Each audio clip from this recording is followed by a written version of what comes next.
Hello friends, welcome to Karichatti cooking channel. ഇന്ന് നമ്മൾ ചെയ്യാൻ പോകുന്ന അടിപൊളി ഒരു ബീട്രൂട്ടിൻ്റെ ചിപ്സാണ് ചെയ്യാൻ പോണത്. ഫിംഗർ ചിപ്സൊക്കെ എങ്ങനെ ഉണ്ടാക്കും അതുപോലത്തെ ഒരു അടിപൊളിയായിട്ടൊരു ചിപ്സ്. അപ്പോൾ ഇത് നമ്മൾ ബീട്രൂട്ടിനെ ഇതുപോലെ നമ്മളൊന്ന് സ്ലൈസ് ചെയ്ത് എടുക്കുവാണ്. അധികം കട്ടി വേണ്ട, അധികം തിന്നുമാകരുത് എന്ന് പറഞ്ഞ പോലെ ഒരു മീഡിയം റേഞ്ചിൽ ഇതിനെ കട്ട് ചെയ്തെടുക്കണം. ഈ ഒരു വലിപ്പത്തിലാണ് കട്ട് ചെയ്തെടുക്കുന്നത്.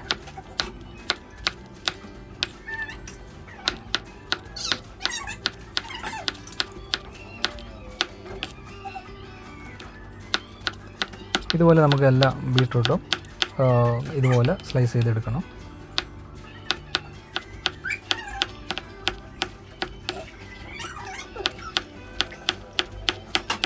ഇത് വളരെ സിമ്പിളായിട്ട് ചെയ്യാൻ പറ്റുന്നതാണ്. അതായത് അധികം എണ്ണയൊന്നും ഇത് വലിക്കത്തില്ല, അതുപോലെ ആരോഗ്യത്തിനും വളരെ നല്ലതാണ്. അപ്പം ഇത് നമുക്കൊന്ന് ചെയ്ത് നോക്കാം.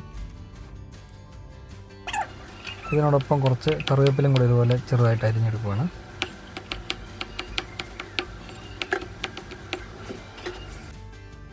ഇനി ഒരു ബൗളിലേക്ക് ഇതിനെ നമുക്ക് മാറ്റാം.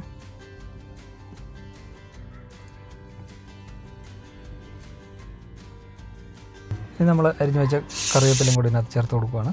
ഇനി ബേസിൻ പൗഡറാണ് കുറച്ച്, അതുപോലെ കുറച്ച് അരിപ്പൊടി, പിന്നെ കുറച്ച് റവ, അതുപോലെ കോൺഫ്ലോർ, പിന്നെ കുറച്ച് ഗരം മസാലയും കൂടി ചേർക്കുകയാണ്.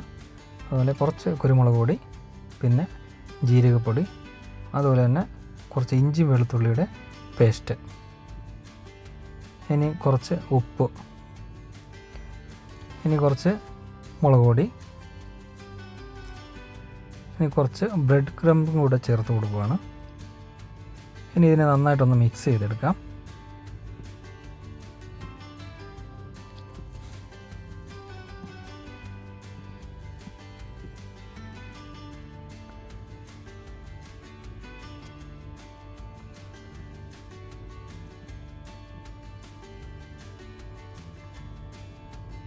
ഒരല്പം വെള്ളം കൂടെ ചേർത്ത് നമുക്ക് മിക്സ് ചെയ്തെടുക്കാം. അധികം വെള്ളം ചേർക്കരുത്. ഒന്ന് കുഴഞ്ഞ് കിട്ടാൻ വേണ്ടി മാത്രം, മസാല ഒന്ന് മിക്സ് ചെയ്യാൻ വേണ്ടി മാത്രം കുറച്ച് വെള്ളം ചേർത്ത് നന്നായിട്ടൊന്ന് മിക്സ് ചെയ്തെടുക്കുക. ഇതുപോലെ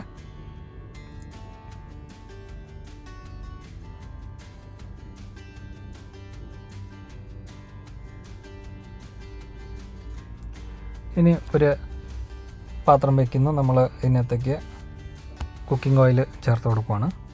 എണ്ണ നന്നായിട്ട് ചൂടായതിന് ശേഷം നമ്മൾ ഒന്ന് ഫ്രൈ ചെയ്യുന്ന പോലെ തന്നെ ബീട്രൂട്ട് കഷ്ണങ്ങൾ ഇട്ടിട്ട് നമുക്ക് ഫ്രൈ ചെയ്തെടുക്കാവുന്നതാണ്. നന്നായിട്ട് ഫ്രൈ ചെയ്തെടുക്കുക. നല്ല ക്രിസ്പി ആയിട്ടുണ്ടാവും. ആരോഗ്യത്തിന് വളരെ നല്ലതാണ്. ഇത് അധികം എണ്ണ വലിക്കത്തില്ലാത്തതുകൊണ്ട് നമുക്ക് വേറെ കുഴപ്പമൊന്നും ഉണ്ടാവില്ല. അധികം എണ്ണ കഴിക്കത്തില്ലെന്നേ ഉള്ളൂ, വളരെ കുറച്ച് എണ്ണ എടുക്കത്തുള്ളൂ ഇത്.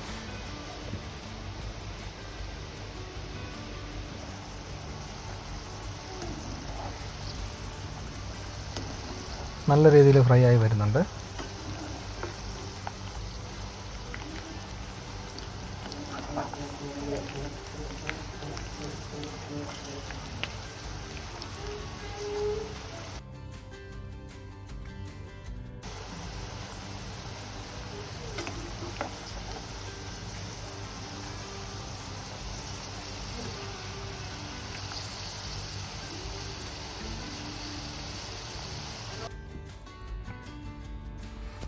ഇപ്പോൾ ഇത് നന്നായിട്ട് ഫ്രൈ ആയിട്ടുണ്ട്. ഇപ്പം നമുക്കിനി ഒരു പാത്രത്തിലേക്ക് ഇതിനെ മാറ്റാം.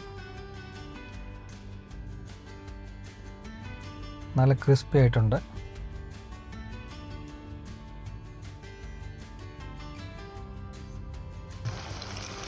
അതുപോലെ തന്നെ നമ്മൾ അരിഞ്ഞ് വെച്ചേക്കുന്ന എല്ലാ ഫിംഗർ ചിപ്സിനും നമ്മൾ ഇതുപോലെ എണ്ണയിലിട്ട് ഫ്രൈ ചെയ്തെടുക്കാം.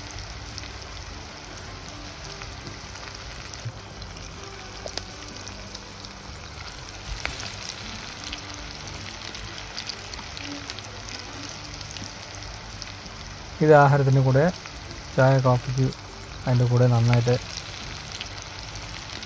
ചേരുന്നതാണ്.